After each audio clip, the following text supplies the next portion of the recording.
we're able to hit the ship, which and it looks like with all our simulations that if we had not run short of hydraulic fluid about a minute before landing, that we would have actually landed.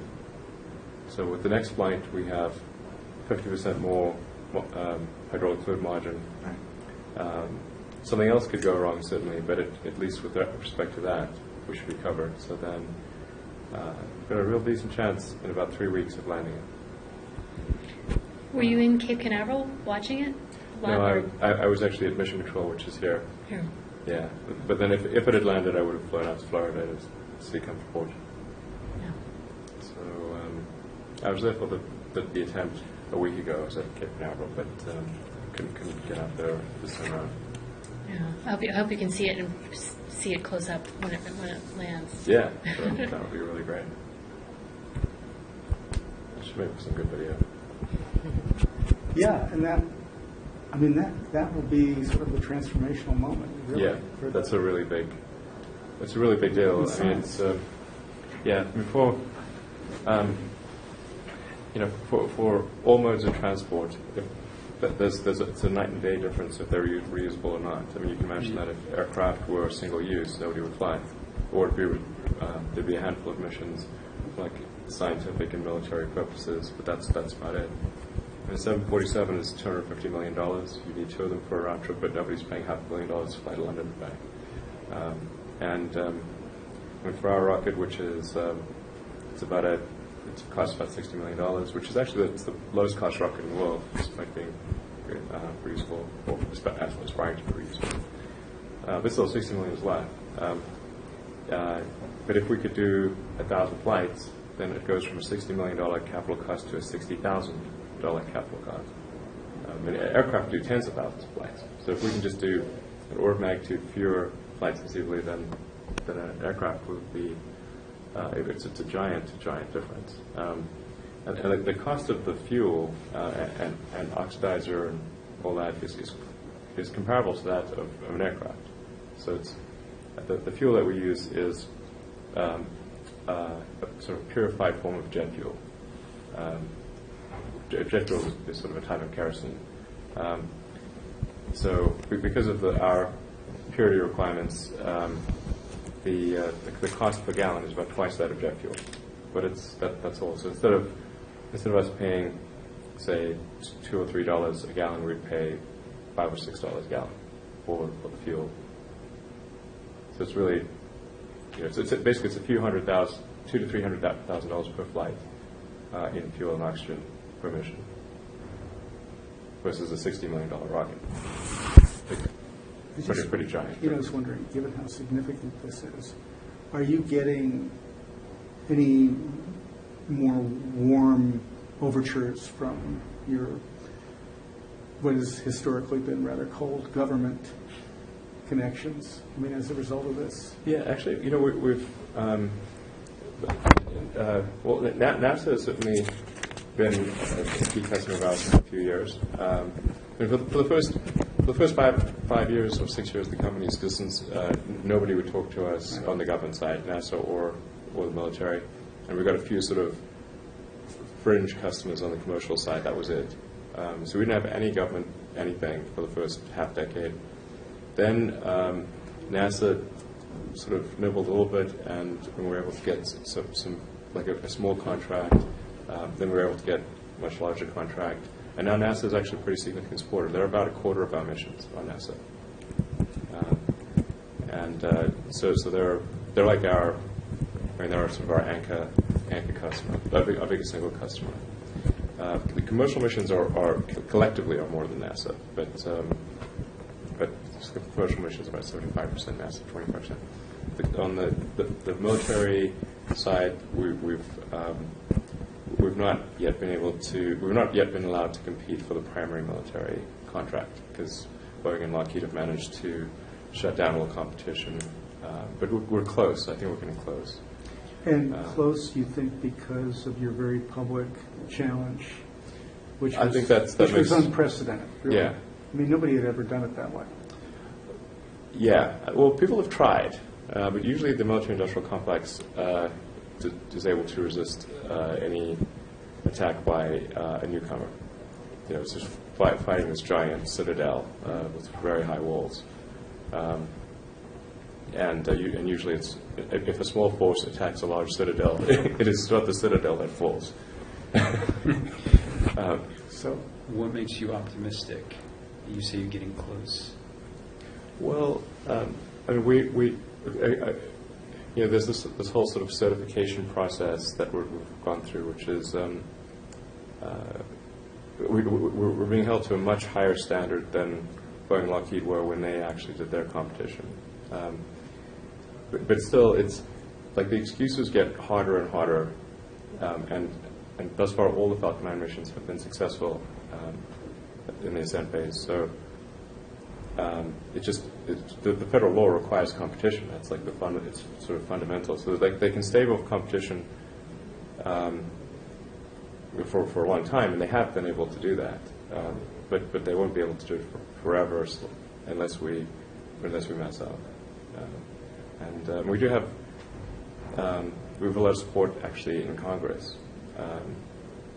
So the interesting thing is like the people fighting it are really in sort of the bureaucracy of the Pentagon and the procurement officers. Yes, the procurement officers who then go and work at Boeing and Lockheed or their prime contractors. Mm-hmm. That's actually what the happened. revolving door. Yeah. Yeah, it's easy to understand from a game theory standpoint because essentially we're asking them to award a contract to a company where they're probably not going to get a job against the company where their friends are. Where they're already planning to go to. Yes, it's like, so they're going to go against their friends and their future retirement program. Mm-hmm. This is a difficult thing to expect. So, but you have a lot of support from senators like John McCain and Dianne Feinstein, and we have broad bipartisan support in Congress, which is pretty great because the lobbying power of Boeing and Lockheed is, particularly combined, it is really huge. Are you having to spend more money on lobbying yourself in Washington than you ever imagined, just to compete in that arena, or? Yeah, I mean, if this was just a matter of lobbying power, we would have no chance. Right. I'm not sure what the combined Boeing and Lockheed sort of lobbying forces are, but I mean, if they send them all out at once, the sky's darkened. I mean, it's just like small. They have entire buildings of. You can see it as you go into D.C. with all the we've got half of one floor. That's so it's required a lot of effort from me and from other people at SpaceX, and to sort of find people in Congress who are ideologically motivated and who aren't swayed by lobbying, or only perhaps a little bit swayed. John McCain spent a lot of time in a Vietnam prisoner camp. Whatever else one may think of his politics, he is not easily intimidated. So he's really thinks this is a crazy issue because here we have the taxpayers paying like 3 times more for a rocket that, and I mean, Boeing and Lockheed, I mean, they make decent rockets, but 3 times more is really crazy. And then the main engine is Russian, and the engine maker is majority owned by the Kremlin directly. Not like there's not even a fig leaf in between. So why are we sending hundreds of millions of taxpayer money to fund the Russian war machine? An oligarchy, in the interest of in the interest of national security, we're sending hundreds of millions of dollars to a country that is doing terrible things, and certainly not acting in our best interests. This makes no sense. It's like a Joseph Heller novel. It's like, it's so crazy. So, is there any movement on the lawsuit in terms of private settlement negotiations, or? Well, there's some discussions underway, I think, this week and next in D.C. So we'll see how it goes. But I do think the Justice Department is the one defending the Defense Department. They shouldn't be defending the Defense Department. I mean, this is crazy. They should be saying that they should care about justice. In fact, at one point, the judge actually had to remind the Justice Department lawyer that he works for the American people, not for Boeing and Lockheed. Wow. Yeah, I was like, it's like not making any sense. So what does a decent settlement look like? What is an optimal result for you? I think just really sort of taking a look at the missions that were awarded without any competition and saying which of those really should be open to competition. That doesn't mean that SpaceX will win. It simply means that we will have an opportunity to compete. Right. This is where the true absurdity of it comes in. It's like, which missions should no company have an opportunity to compete? Right. They're like, well, really, the law says actually all the missions should be such competition, and there may be some that we're unable to do, or our track record is not sufficient, or for some reason we can't complete it, but then that would fall out of the competition. Right. The crazy thing is not having a competition at all. Right. Right. So, I mean, in terms of what would be happening, I don't know. I mean, I think some increase in the, I don't know, through at least a few missions that are taken out of the not competed and put into the let's compete them category. I mean, let's compete and lose. I mean, that's fine. Right. Yeah. Yeah. So you expect some kind of resolution, perhaps in the next few weeks? We're hopeful, but we don't. I honestly don't know what to expect. Okay. So it seems it's difficult to say. Yeah. Go ahead. Well, what's your sense of the difference that having ULA working with Bezos and Blue Origin? I mean, what is It's a compliment of sorts, I suppose. If all of our competitors are going up against us, okay. It's certainly. I think there's some strange bedfellows there. Why do you say that? I mean, it does give them an American solution and undercuts the argument of the Russian. Culturally, they're pretty different. Blue Origin is sort of this kind of startup technology culture, sort of small high-tech culture. Yeah. Versus, versus the sort of the state, big aerospace companies. That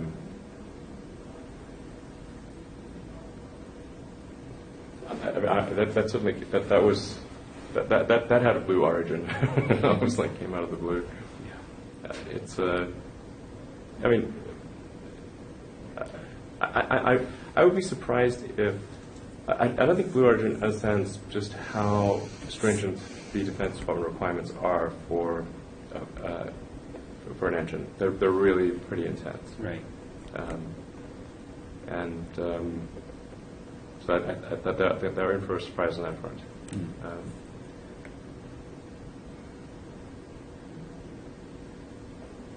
But frankly, I don't mind. But I think that's if companies should just get together and compete as best they can. Right. Totally cool. Yeah. Just have it be a fair game. Right. Right. That's all. If it's have a fair game, level playing field. May the best company or group of companies win, and that ultimately serves the interests of, in this case, the taxpayer and national security. Well, then there's this whole issue of the cost plus contracting, which gives advantage to the incumbents. So Yes. even if they open up the procurement process to a new entrant, the new entrant is one hand tied behind their back in terms of trying to compete. Yes, absolutely. They get huge sums of money, and it's extremely difficult to compete. But essentially, ULA has decided that they're afraid even of an unfair competition. So it's they don't want a fair competition. They don't even want an unfair competition. They want no competition at all. What do you think is their biggest fear Is it SpaceX technology, or is it? Yeah, I guess they're afraid that we'll, that the huge gravy train that they have exclusive access to is now going to be not as big. But the truth is that they'll still be the primary supplier for a long time. Right. We're just talking about taking some portion of that. But so, and I think even in the very long term, the Defense Department is likely to want to retain two companies.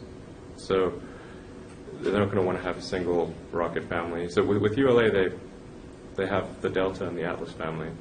And it used to be obviously Boeing and Lockheed competing, and then I don't know if you know the backstory. There's all sorts of shenanigans,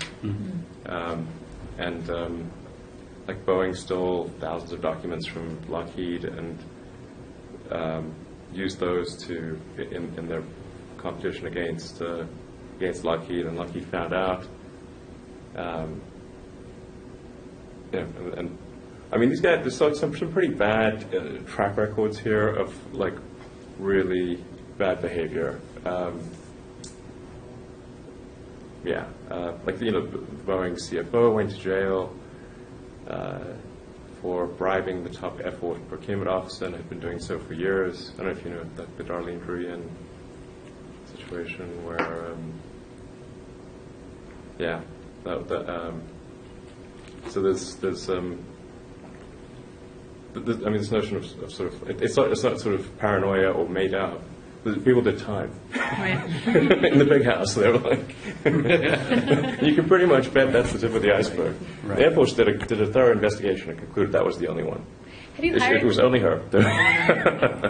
Have you hired many people from Lockheed and Boeing here? I mean, Yeah, we certainly have many people from the Air Force, from Lockheed and Boeing, and so yeah.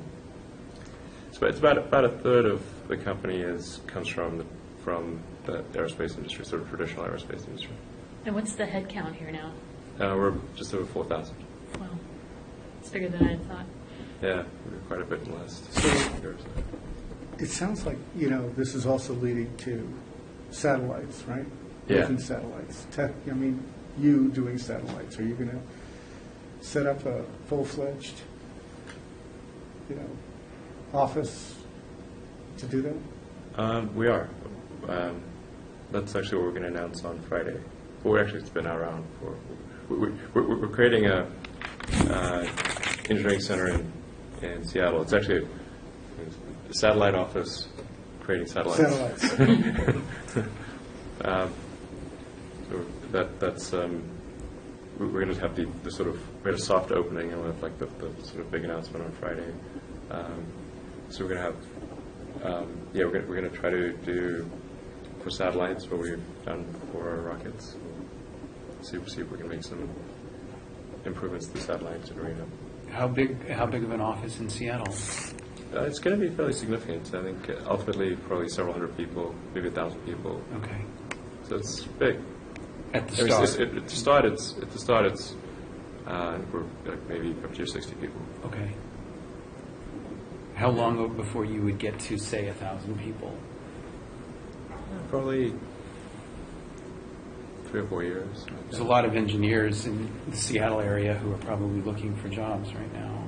Actually, Ex-Microsoft, Yeah. ex-Nokia, ex... Exactly. And also people from Boeing and from others. So we expect it'll be primarily focused on satellites, but we'll also for people that are, if there's like really excellent talent that wants to work on rockets, but for family reasons just refuses to live in LA, like a lot of people refuse to live in LA, then they can work at the Seattle office. And that's been a very difficult area for other entrepreneurs. McCaw's experience, for example, comes Like to mind. Taldezic and everything? Yeah. Why are you so optimistic about the area of satellite? I mean, it's just been incredibly difficult, and people Sure. have lost billions on satellite development. And Yeah, we might join them. Yeah.